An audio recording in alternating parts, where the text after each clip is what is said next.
Отварям да взема пяната ни за лице и виждам стария етикет. Сега отиваме в полицейското управление. На здраве за страхотния ден. На здраве. Зън-зън. Бомбонче ли лъчва в устата? Кой е най-често срещания въпрос, който чу в днескашния трети ден на изложението?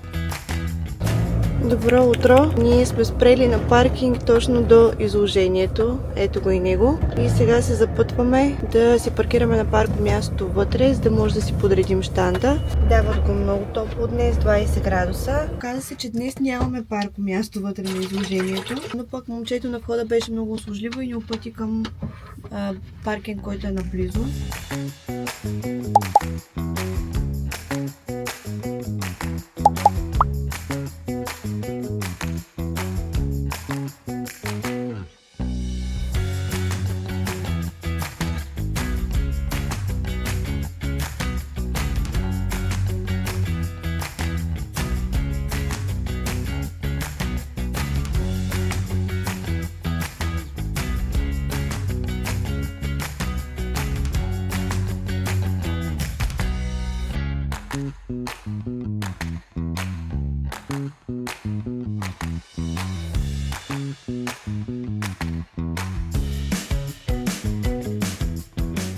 В момента подреждам продуктите по стелажите и отварям да взема пяната ни за лице и виждам стария етикет, старото лого преди ребрандинга, който направихме. Проверих още 5 бройки и всичките се оказа, че са с стари етикети. Дори не знаех, че имам останали такива. От логистиката съм разпратил тях. Мисля, че те са свършили, но очевидно не са и сме взели тях. Благодаря. За щастие, едното ташонче е с новите етикети. Не е чак такава голяма драма, просто ни е първо изложение. Вълнувам се супер много, притеснявам се супер много и всяко нещо, което не е планирано, за момент ме шокира, но няма проблеми, има решения. Сега в момента имам възможност да ви покажа двата етикета един до друг. Разликата не е огромна, но със сигурност се забелязва. Продължавам, защото днес можем да бъдем до 16 часа, като е в 4 сутрин. Продължавам подреждане. A few moments later. Сега, докато аз подреждам щанда, Вал отиде до буса да си вземе лаптопа. Въпреки че сме спрели на много оживено място, има бариери. Взехме си телефоните, камери, моя лаптоп, абсолютно всичко, освен лаптопа на Вал. И съм казал, че са разбили буса и съм му взели лаптопа. Може да виждате малко светосенки, но не знам как точно да настроя камерата, така че не мига заради силните светлини, които са на всички щандове. Опитвам се да продължа да подреждам, но признавам се, че настроението ми малко се промени. Вал каза, че има и леки щета на прозорите, които са натиснали, за да могат да се отключат и да влязат. В момента ще го изчакам да се върне. Ще продължим след това и без това виждам, че се движим добре с времето. Има други щандове, които все още се изграждат, като ние сме готови, просто трябва да подадим продуктите. Знам дали белия пот беше много добра идея, защото сега забелязвам, че когато ходим по него, доста лесно се измърсява, но пък на камера май не си личи много, поне на малкия екран не го виждам. Като цяло този ъгъл много ми харесва как се получава, тук е пълен хаос все още. Не съм стигнала до самото бюро. Направили сме табло с QR кодове към сайта, Instagram, Facebook, тук са ни визитките. Ще имаме маса с 4 стола, където евентуално ще се случват някакви преговори. А тук вътре е склада, който се затваря и не се вижда. Тук също имаме допълнителни шкафчета, които се заключват. Нещо ме бутна сутринта, като ставахме буса на този паркинг, да взема талона на буса. Останали сме без лаптопа на Вал и дрона. Имах много ценна информация на лаптопа и този дрон ми е подарък от теб.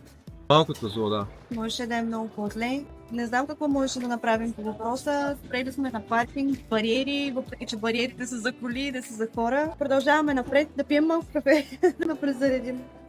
Това, което остава и което Вал ще направи в момента е да настрои нашия бранд, който да върви на екрана от лица. Да. Пранк филмът ни е сниман в Индия и се получи наистина страхотно. Момичето, което го направи, нейният екип се справиха блестящо, разбраха идеята, направиха прекрасни кадри. Защо конкретно в Индия? В конкретния случай точно там пътуваха и там се възползвахме да бъде приятел там. Да, но и то беше общо взето като тестово снимане, да видим дали ще си допаднем, дали те ще разберат концепцията на бранда. Всъщност се получи много добър резултат, за това със сигурност ще направим подобно видео тук в България. Все пак сме български бранд.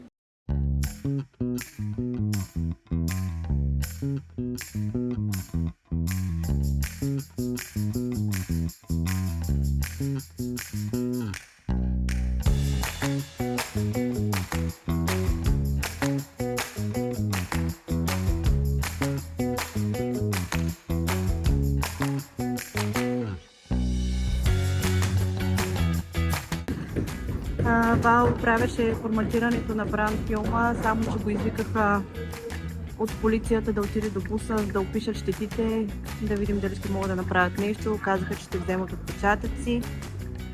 И така, днес е интересен ден. Добро утро!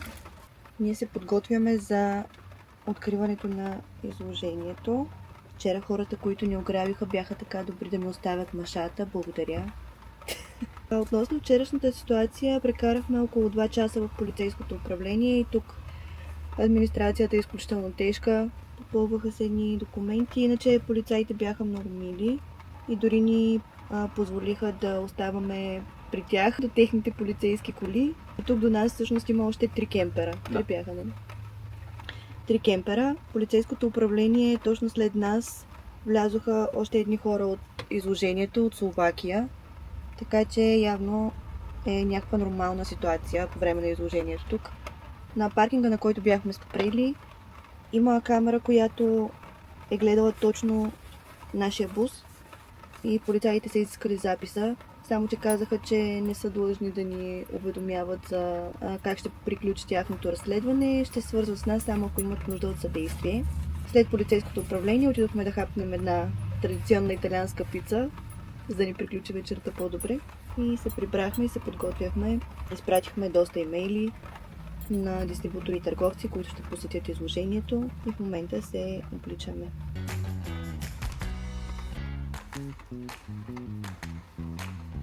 Я видим как ще стои сакота.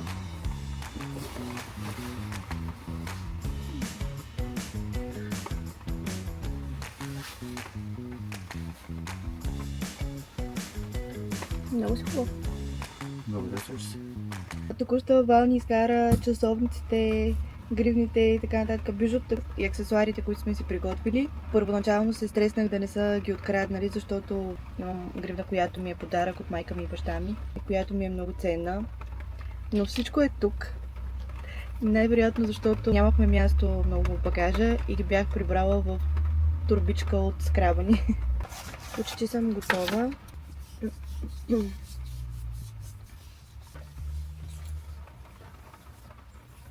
Въпреки че е масло за тяло, не оставя ръцете мазни, нито пък тялото. Много го обичам.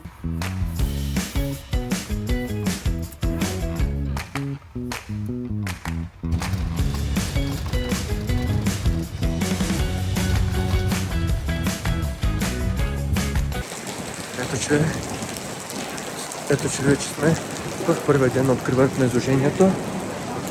Вървя по лилавия килим. Бори вече е вътре, защото много вали и я спрях до входа.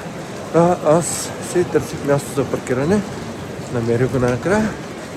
И така, отиваме. Ето, там е входа на нашия сектор.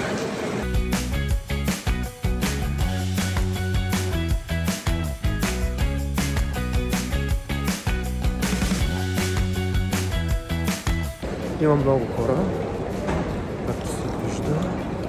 Потока е много голям. Въпреки че днеска беше доста дъждовно. И така, сега ще видим.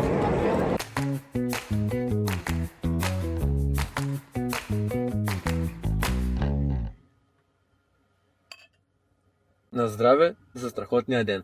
На здраве. Зън-зън. Прибрахме се след първия ден на изложението. Уау! Тази маса трябва да се заключва. Днес, не знам, честно казвам, май не сме снимали много. Даже въобще. Да, всеки път, когато исках да пусна да снимам и някой идваше на щанда, което е добре. Сутринта тръгна малко по-тихо, бавно. Днес валеше поронен дъжд през целия ден и нещата не изглеждаха много добре в началото, но към ранния следобед започнаха да се засилват и всъщност мисля, че направихме страхотни контакти и като за първи ден ние го считаме за изключително успешен. Ами да, като за първа година и като за първи ден и като за хора, които нямат опит в подобен тип комуникация, аз го считам като една победа. Абсолютно. Защото много неща можеха да се объркат, много неща можеха да се случат. Общо взето, добре, че до обяд беше слабо, защото теб те нямаше известно време. Мене ме нямаше поне 1 час и половина. Мисля, че повече даже. Не съм ходил до полицията този път. За микрофона и лещата. Да, и за една изненада, която сега ще ви споделя на вас. За мен? Сладко тесто.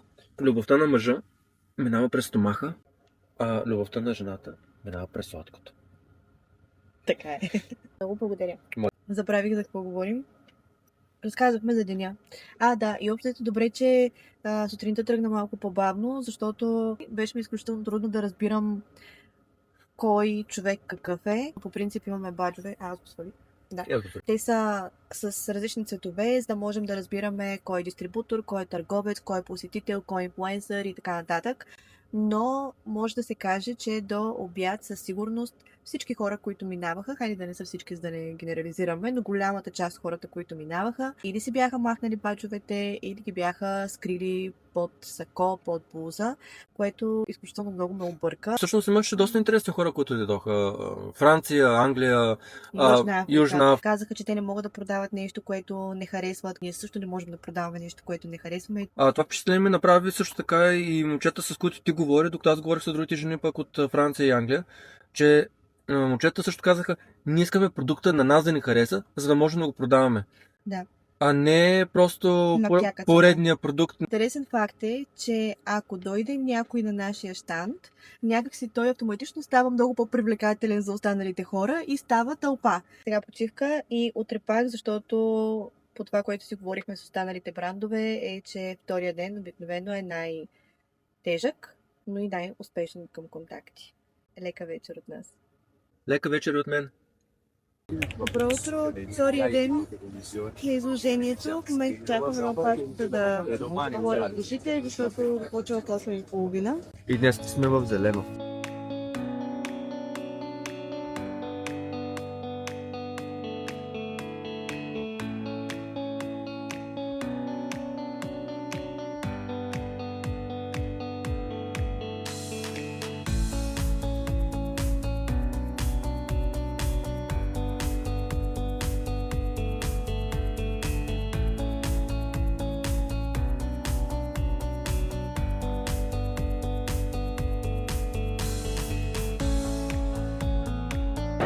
Доста хора днес се спират, доста бизнеси не се спират.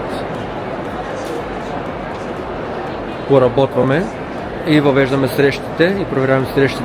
Поработваш ли?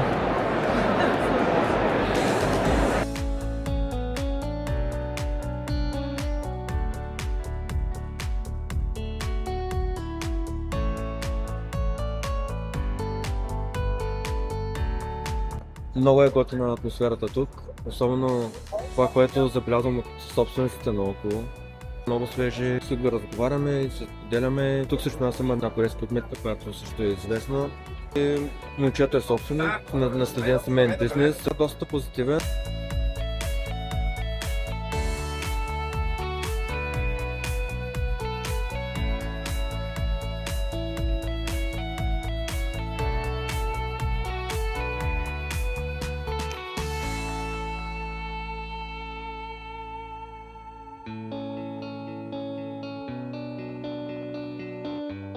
Закрила съм с плачето, за да хапна.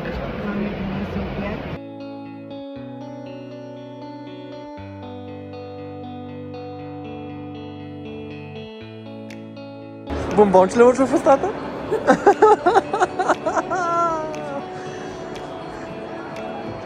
Хванах те. Кръстчето как е? Как е денят? Много добре, много динамичен. Вече малко време. Добро утро. Събудихме се по-раничко, да се изкъпем, да се напълно дъвче, да се поправим малко. И сега се запътваме към сервизация на буса, да го напълним с вода. И отиваме към изложението, за да изпуснем задръстванията, които сутрин са доста тежки, особено че днеска и събота. Така че, да, това ще направим сега. Преспахме на къмпинг, доста готин къмпинг, доста чисто. Добро утро!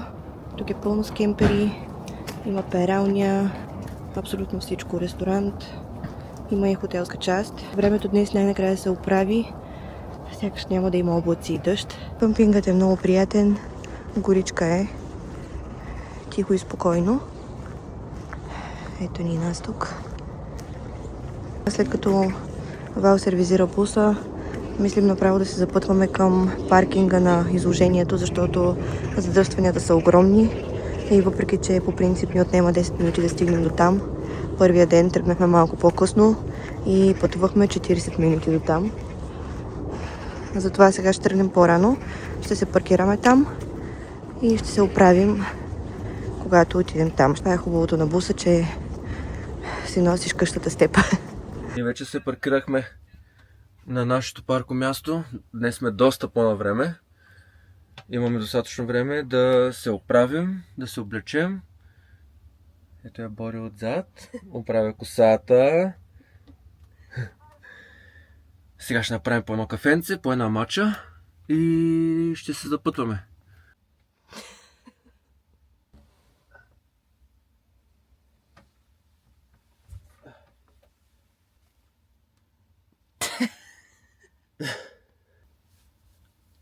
Чашата за мача беше отпред.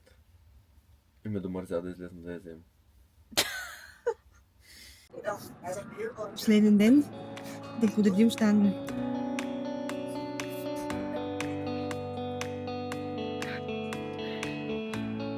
Вал иска да забърше пода. Аз включих ли микрофона? Да, Вал иска да забърше пода. Това ще пустя малко отвън и ще ви разкажа вчера какво се случи. Вчера ни забелязаха от Волк Италия, което е страхотно, защото тук наистина има щандове, които са фантастични. Нашия щанд много ми харесва, но все пак наистина сме малък бранд и до тези огромни брандове до нас се личи.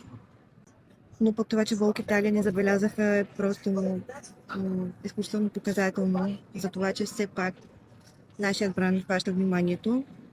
Дойдоха да направят снимки вчера и също така казаха, че може да минат на интервю днес, след като интервюрат останалите по-големи брандове. Дори да не минат да ни интервюрат, за мен това е изключително прекрасно. Задъхана съм, защото бързаме, отвън има опашка. Посетителите са страшно много. Тя ги пускат 1 час след нас и на нас ни дават 1 час да си почистим щанда, да си подредим продуктите и да се приготвим да ги посрещнем. Вчера всъщност се запознахме с страшно много хора, също така с други български брандове, което беше страхотно. Малко сме изморени. Днес е последния ден, така че се дадем всичко от себе си. Днес е събота, може би ще дойдат още повече хора. Отколкото разбрахме, когато е почивен ден, посетителите са главно инфлуенсъри или крайни клиенти, които искат да намерят нови продукти, което всъщност за разпознаваемост също е изключително важно за всеки един бранд.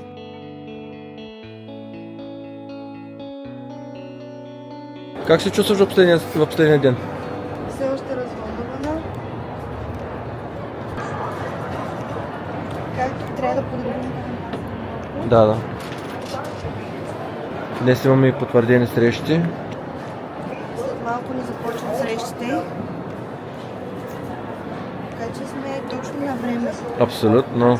Първата ни потвърдена среща е в 9:45, сега е 9:20 с френски дистрибутор. На втората среща се оказа, че трябва да отида до друга зала. И сега бързам на там. Тощо разбрах, че има и втори етаж на залите, на някои зали.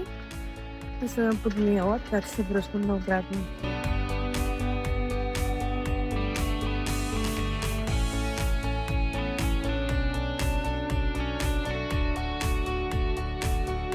Кой е най-често срещания въпрос, който чу в днешния трети ден на изложението? Имате ли мости? Сега правим презареждането. Това е нашето складче и това са мостите.